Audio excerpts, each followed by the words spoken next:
Sonnet 140, the 5 steps.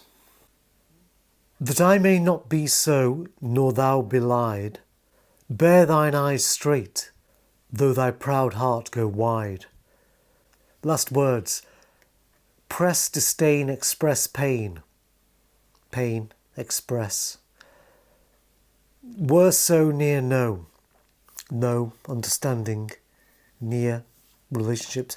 Mad thee, bad be. Some insanity. You're making me mad. Belied, wide. What words are standing out? The 4 sections.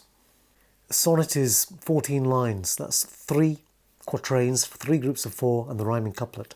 So we'll break it up. The breaths. You have to breathe. That's sentence endings. Sentence ends in 3 ways: exclamation mark, question mark, and full stop. You also have to breathe at the start and the end. So I just marked in the start and the end. Where are the full stops? At the end of line 4, the first quatrain. And that's it. Okay, any full stops mid-line? Not that I can see. Okay, what's the next biggest punctuation? The colon and the semicolon, the double point, the point comma business.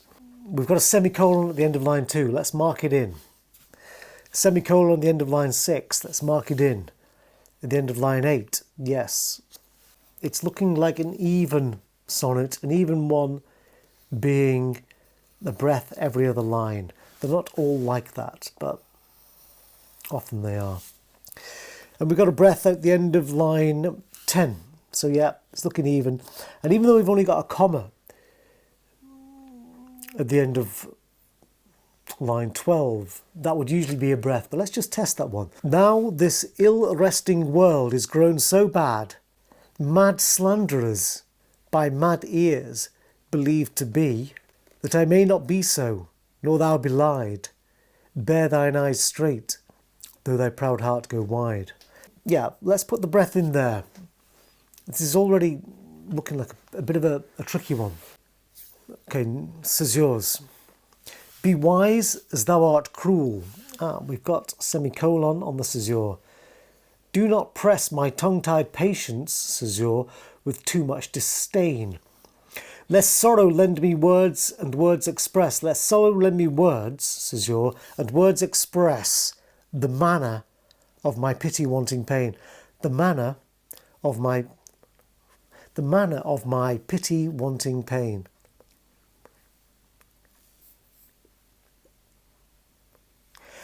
Arguably, you could put it after manner. That seems to make more technical sense. More sense, linguistic sense. Technically, you might want to put it after my. The manner of my pity-wanting pain. The manner of my pity-wanting pain. I prefer it after manner because I think it makes more sense, as opposed just to following the rules sense. You know, it's the spirit of the law, not the letter.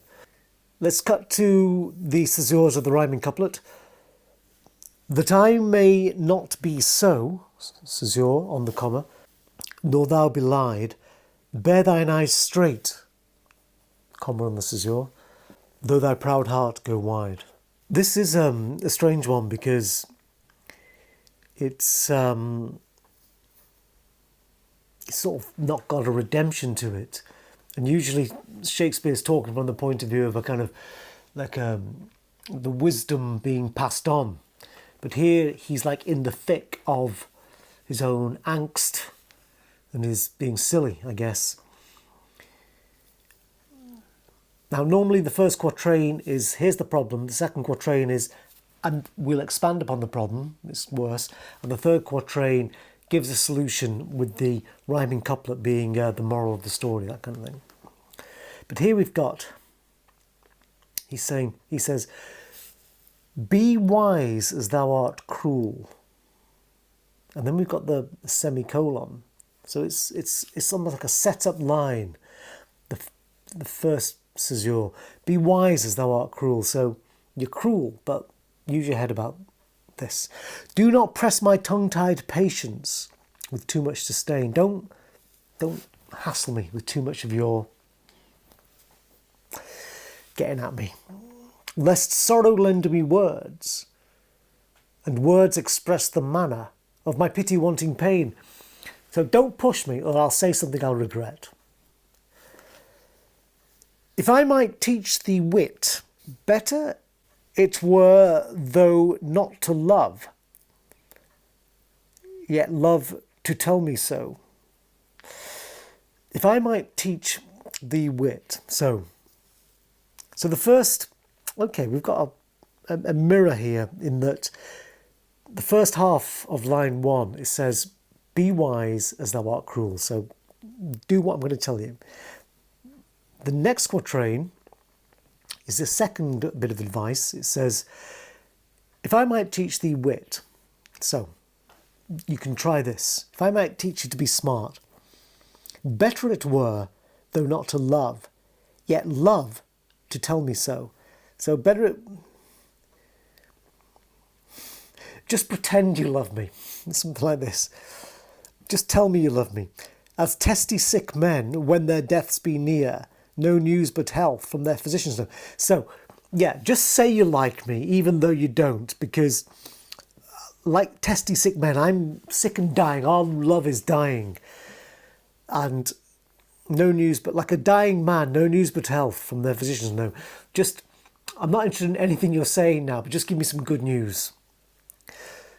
For if I should despair, I should grow mad, and in my madness might speak ill of thee. So, because everything's going wrong, and because because it's all falling apart, I might start saying bad things. So I want you to be nice to me, to stop me going mad and being bad. For if I should despair, I should grow mad, and in my madness might speak ill of thee. Now this ill-resting world, grown so bad, mad slanderers by mad ears believed be. So because the world's a mess, you know, people believe crazy people. So if I go crazy and say something crazy, the world's so crazy that they will believe this craziness. For if I should despair, I should grow mad, and in my madness might speak ill of thee. Now this ill-resting world is grown so bad, mad slanderers by mad ears believed be. Finally, that I may not be so, nor thou be lied. So in order to stop me saying all this stuff, and in order to stop you being slandered, belied, being lied to, bear thine eyes straight. You know, just behave yourself. Don't be looking at all the other guys. Just pretend you love me. Then we can go home and split up, I don't know. That I may not be so, nor thou be lied. Bear thine eyes straight, though thy proud heart go wide.